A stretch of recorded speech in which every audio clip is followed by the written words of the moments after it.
Welcome to the Becoming Aware podcast, where I, Genevieve Faulkner, share what I'm becoming aware of. Hello and welcome to the Becoming Aware podcast. My name is Genevieve Faulkner, your host, and today I want to talk about communicating with spirits that have passed on. So being a medium, basically. I'm someone that's had this ability my entire life. I was very much aware of my grandmother's energy when I was a child. I had other spirits come visit me sometimes.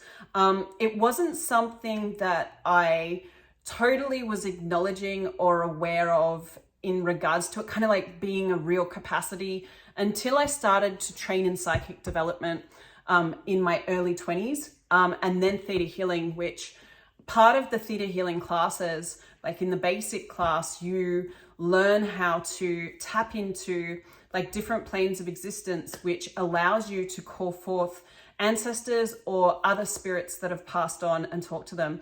And the cool thing about that method for me was the realization of how easy it was. In other classes, I'd kind of had experiences of, yes, having spirits come through, but I didn't realize until that point just how easy it is to call on beings. Now, the interesting thing with being able to do that is it's easy if you believe that it's easy. So some people will have a lot of belief systems that are kind of blocking that capacity. Okay, so what I mean by that is if you've got a lot of points of view about death, if you've got fear of spirits, if you've got fear of what happens on the other side, or if you've got a resistance to communicating with particular people who have passed on, or you're just in avoidance with having a sense of intimacy with yourself, this will be a harder thing for you to be able to master, okay? Because really, what I've found is with any kind of spirit or energy communication, you have to be willing to have a level of vulnerability to be able to do it, because it's kind of you can't fully receive the information from another if you've got walls up to keep the world out or to keep yourself from seeing parts of yourself. So in a sense, it's kind of the more honest you're willing to be with you, the easier you'll find being able to, tap into spirits. Now, what I found, I wanted to do this podcast for a couple of reasons. One, because I wanted to share how easy it is, and, let people know, obviously, the ways in which you can go about that and practice that in a way that's easy, which is obviously, something that I teach with the theta healing classes. But I also wanted to do this because I do psychic readings quite a lot, and often I'll do them at expos and that kind of thing. And I will get people wanting to talk to loved ones that have passed. And I wanted to do this podcast to maybe, have it as a reference for anyone that is also kind of going through that process of death. It's such an interesting one because, being a medium and being able to kind of connect to spirits, it creates a kind of weirdness for me around funerals, and that whole process of death, because I find it a little strange. On one hand, I understand we physically, in a sense, it is an ending when somebody dies because they are no longer that person in that body. And yet at the same time, there's so much programming in this world in regards to death that creates this lack of acknowledgement of the person's spirit, right? And so it's such a strange concept to me that we'll have funerals where, we're saying goodbye to the person and honoring them in a sense, but we're doing it from the place of not totally acknowledging that they're still with us energetically. Can you imagine being on the other side and kind of being aware of or witnessing everybody getting together and talking about you, yet not acknowledging that you're there? It's so weird to me. And a lot of the time I do believe that just because somebody leaves their body, I think that there is a real process in the letting go of the physical world. And I do think that spirits will often take some time to integrate and shift and transform and then choose something different beyond the lifetime that they've lived. And sometimes that is a process of staying with the people that were important to them in that lifetime, or actually kind of like it sounds weird, but kind of like maybe hanging around to get a different perspective about things. I think that in the physical world, when we kind of like are on this plane of existence, we can have sometimes we can create a lot of solidity within our worlds with regards to the belief systems that we have, or we can get quite rigid in our points of view. And sometimes what can occur is, I believe that from the place of releasing ourselves from our body, we actually have an ability to start to perceive different viewpoints beyond the viewpoint that we had in that lifetime. And so in a sense, that can be a real gift, because we get a lot more awareness from that process, which allows us to then shift a lot of the dense energies that we may have created or are holding onto from that lifetime, right? So what I've found is with the communication of spirits sometimes is they will have a slightly different energy to what they may have had in the lifetime where you've known them. And part of that, I believe, is that process. If they've gone through some sort of kind of like integration of awareness after death. And I don't believe this always happens. I think, people can get stuck on the journey, or, maybe it's just different for everyone. But I think that sometimes they go through this process and they become more aware, and they are able to kind of like heal as a result of that, or let go of things. And so their vibration can be quite different. Like, for example, I've had people come through that have been a lot more loving and supportive in the energetic world as opposed to how they were in the physical world. Because in the physical world, they still had a lot of trauma. They were, control freaks. They needed to hold on to, they were kind of rigid. And then when they've come through in the spirit world, there's just this kind of like it's like they've had the time to kind of go on a holiday and just like release everything in a way that's kind of like, when you come back from a holiday and you just kind of like chill and zen and everything's good. It's kind of like that. It's like then they can communicate in a way that's kind of like much more peaceful and ease and in the space of contributing to you. That said, that's not always the case. So here's the thing with spirit communication is sometimes they don't want to talk to you. So it is really easy to call on energies, but it's kind of like, what are you doing it for? So when you're desiring to speak to someone, what is it that you're wanting to speak to them for? A while back, I had a reading at an expo for this woman who had been married for about 50 years, and she just wanted to talk to her husband who had passed. And I called upon him and he came, and it was beautiful because in a sense, like there was this loving, supportive energy from him. And there was a real honoring of her. And yet at the same time, there was this kind of like joking energy that he was, where it was kind of like, focus on you, woman, like it was like, it's trying to focus on you. And part of that, I think, like, I think it's important to what I would like to gift to people listening to this podcast is the awareness of sometimes death is a gift, okay? And that might sound a little bit weird. And when you're in the process of grieving, it may not feel that way. And, with grief, there can be, different elements to that. And you might feel really angry at times. You might feel abandoned. You might just, there's so many different feelings. But death can be a gift. So sometimes people leave because they've done what they kind of like set out to do in the lifetime that they chose. Like they came here for a reason. They've learned what they wanted to learn. They've experienced what they wanted to learn or to experience in the body that they chose.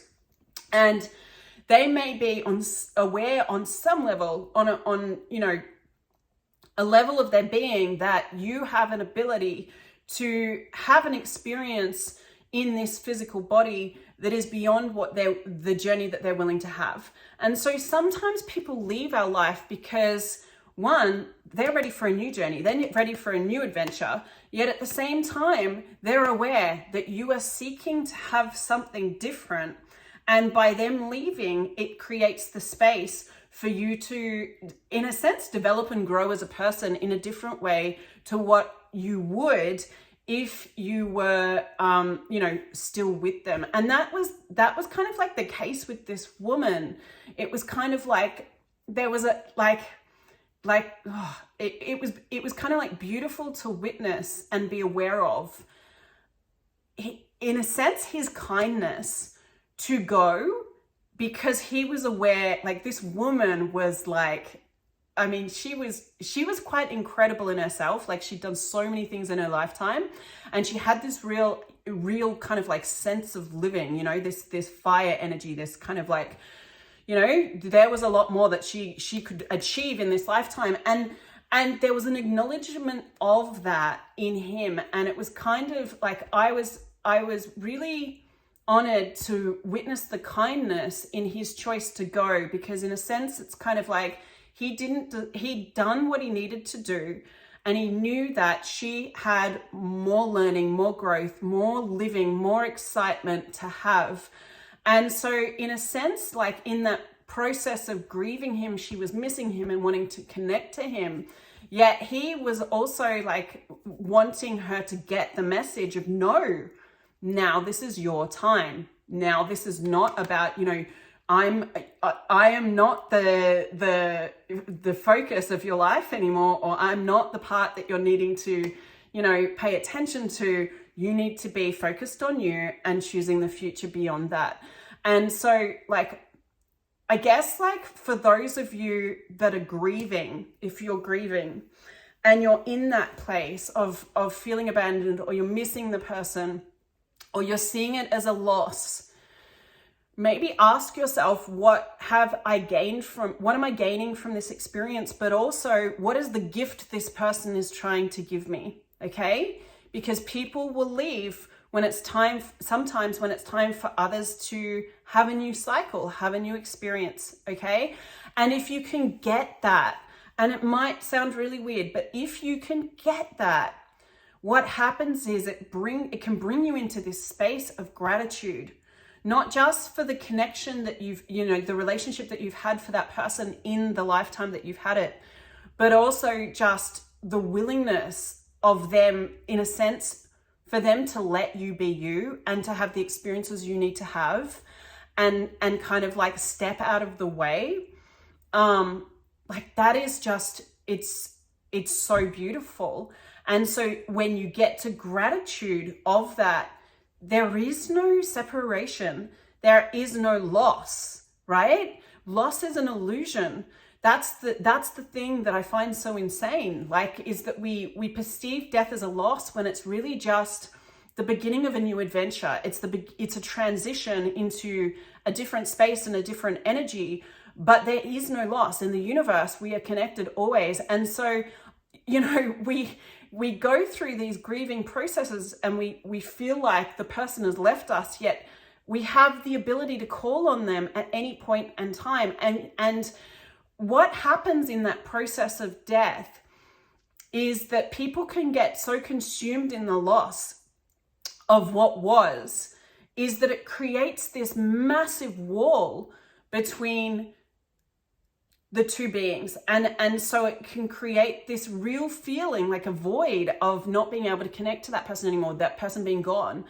But if you actually start to like look at the gift and, focus on the good times and focus on how much you love that person and all of that kind of stuff, that actually creates more of a connection, and actually begin to, in a weird way, look at, how do I still like develop the intimacy that I have with them from this new space?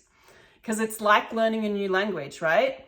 What can happen is that grief, like as that grief disappears, there's no separation. So you get to still have that relationship with that person. It's just learning how to have that in a way that doesn't have to, that's not like with two bodies, or two bodies in that current moment. You know, they may choose something different.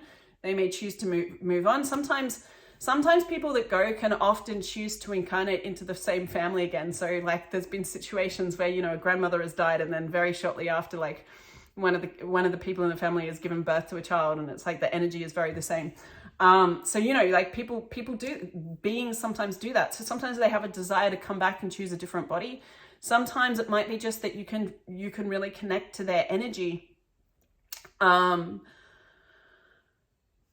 know, in the form that they are. And in a sense, it's kind of like, if you acknowledge that, like, yeah, they're not going to necessarily be with you all of the time. You're not always going to sense them, because there may be other things that they want to experience now instead. But often I do find, like, throughout my life, I've had, you know, a number of different people will pop in at different times. Sometimes it's when, you know, I'm in a moment of upset, or just like feeling like a lack of support. I'll have like someone that's passed on, like, show up to just let me know that I'm okay. Other times, like I've had the experience of people come through because they've wanted to kind of like resolve something with me. So, you know, like wanting to kind of like get me to see their point of view of where they were functioning at when I knew them, when they were alive. Well, at the same time, like, trying to get a sense of what my point of view was at that time, and creating a sense of peace between us, right? So sometimes people, like in the spirit world, have that desire to resolve things and to have peace, and that's why they come through. But yeah, there's so many different reasons. But it is important to know, like, if you're wanting to develop your capacities as a medium, you do have to kind of like maybe work on your belief systems around death, because as I said, the less points of view you have about death, the easier mediumship is. And also going beyond the ideology of the way a person should be, okay? Because sometimes what can happen is people will begin to kind of like, you know, I guess like we can have like this fantasy reality about how people should be when they die. And it's just like it kind of happens with funerals sometimes as well. Like people will begin to look at the good of that person and you know, exaggerate that, and not necessarily acknowledge, you know, all of the shitty things that they did. And in a sense, it can be like that sometimes. You know, when I've trained people in theta healing, or like, you know, assisting people to develop their psychic abilities, sometimes they can have that idealism of what, like, you know, someone should be like when they're on the other side. And so, you know, they'll have this kind of like fantasy that people are going to be, you know, all loving and kind and supportive. And sometimes that's not the case. Sometimes they go through that process of shifting and changing, yet other times they may choose not to. And in a sense, like, you know, like I've had the experiences in class where we've called upon people, and they've been kind of like, like they'll come through, but they'll kind of be like, what are you calling on me for? Like, I don't want to talk to this person. Like, and off they'll go.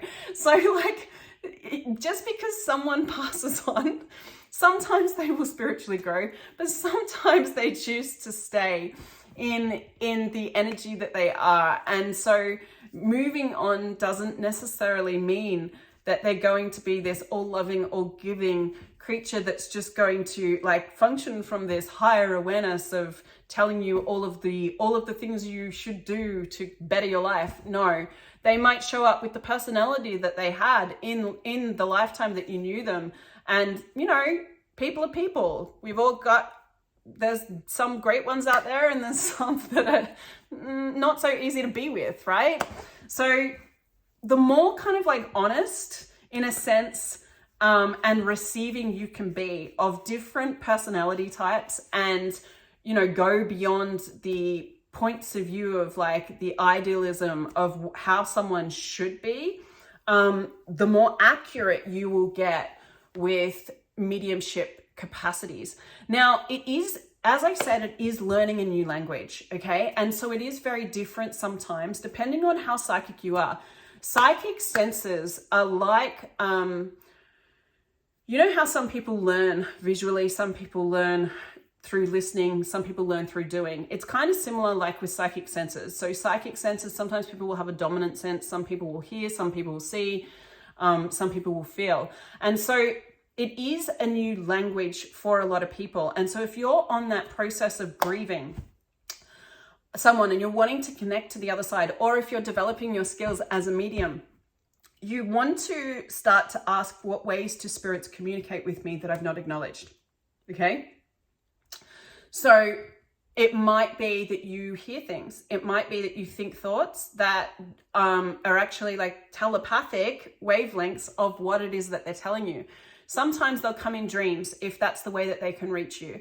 Other times it might be that some spirits have the ability to kind of like manifest things in physical form. So it might be that something, you know, shows up in your life that reminds you very much of that person, to let you know that they, you know, that they're there.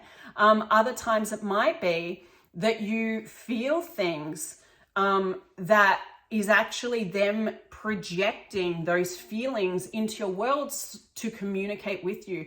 Now, this is an important one.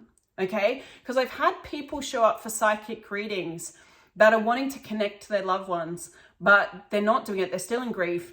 And I'll say kind of like, well, you know, like, do you ever feel them around?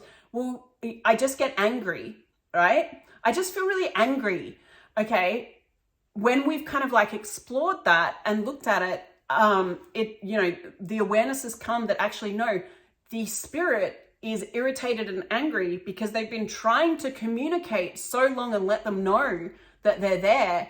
And this person is sitting wallowing in grief and not receiving the message. So, you know, they're feeling the anger of the spirit, right? And so anytime, like, if you're feeling different things, and it's not shifting or changing for you, you've been asking to communicate with spirits, is that the way that you're being communicated with? The key is asking questions. The more in question you can be, the more information that you will get. And the more you start to acknowledge the way that comes, like it might be pictures in your head. And it's important to know that, like with spirit communication, it's like talking to somebody that speaks a different language. So sometimes it might be that you've got to find a way to communicate in ways that it's understood. So sometimes you might receive a message and you're not understanding it, but it might be that, you know, like if you're developing this capacity as a medium, it might be that you're seeing roses in your head, for example, but it might be that the spirit is sending you that image because the person that they're wanting you to connect to, his name is Rose, right? So it can be like this weird thing of how do I interpret this information? But it's kind of like the more in question you are and the more you acknowledge that is information and the more you don't make yourself wrong and like have the point of view of like, I'm not getting this, the easier it will be. And so, yeah, I just kind of like wanted to share all of that because there is a whole world out there of, spirit communication really, and it isn't anything to be afraid of. And I think that the more we kind of acknowledge like energetic beings that don't have bodies, or the process of going into that transition into the spirit world beyond bodies, I think the easier that grieving process can be for people. And I think that the more you acknowledge that capacity and that ability to communicate, I think the more you're actually able to receive contribution from those people that have passed on that you love, that are now maybe able to contribute to you in a way that they couldn't if they were physically here. Okay, so asking the support of your loved ones in spirit may actually assist you to have a lot more ease in your life if you're willing to receive it and acknowledge that they're out there and not like, you know, just gone forever. Okay, so yeah, that's kind of all I wanted to share about this today.